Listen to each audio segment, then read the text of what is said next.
du ciel, regardez la tour Eiffel, Paris. Il y a une magie, il y a une excitation. On sait qu'on foule des scènes qui ont été touchées par d'autres groupes qu'on aime tellement. C'est un grand festival international. C'est assez incroyable. Je sais que hier soir, Alice in Chains, enfin le chanteur n'est plus là, mais Alice in Chains a joué sur la même scène que nous. C'est assez émouvant pour moi en tout cas. Alors, deux mots de cette aventure qui dure depuis un petit moment.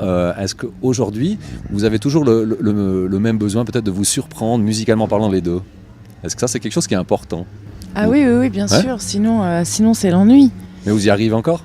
Je sais pas, à ton avis, qu'est-ce que t'en dis, toi? Pour moi, oui, mais je suis pas au sein du duo, donc c'est un peu plus difficile. Mais c'est vrai que c'est important de se surprendre en permanence. Ça, c'est quelque chose qui est toujours dans votre tête?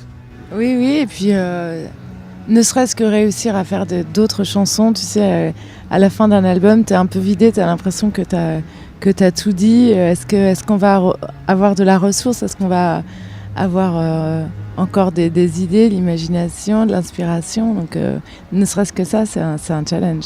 C'est fou de se dire que ces chansons qu'on écrit, ces vies qu'on raconte comme ça, sur un coin de table de salle à manger, avec des enfants à côté, ces chansons, ces petits films comme ça, ces petites cartes postales nous emmènent toujours un peu plus loin.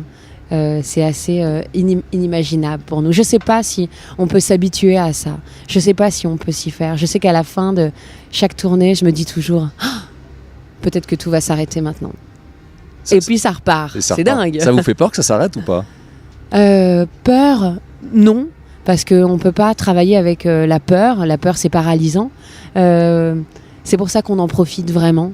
C'est pour ça qu'on savoure chaque moment. C'est pour ça qu'on sait qu'on a la chance d'être là où on est, d'être des artistes qui gagnons notre vie avec ce qu'on écrit.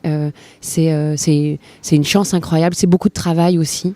Et on est extrêmement reconnaissante. Et comme la vie, si tout doit s'arrêter là, alors il faut se dire qu'on l'a bien vécu. Non, si je ne me trompe pas, il y a ce projet aussi de concert acoustique prochainement, piano-voix. Alors là, c'est une vraie mise à nu. on peut pas plus que ça. Enfin, si, on pourrait, mais on pourrait faire piano-voix nu. Nu, voilà, exactement. Ce serait pire encore. Je sais pas, pire, je sais pas. Pire ou mieux, je ne sais pas. Mais c'était le bon moment pour le faire. Ça fait longtemps qu'on a envie de quelque chose d'épuré, qu'on a envie de partir sur les routes très, très proches. On a beaucoup joué avec les artifices depuis le début de notre carrière. Des paillettes, des perruques, des mises en scène complètement dingues, des choses comme ça. Et c'est vrai que plus ça va et plus on a envie de retirer les artifices qu'on adore, mais juste pour aller un peu plus proche du cœur et de ce qui se passe au fond du ventre.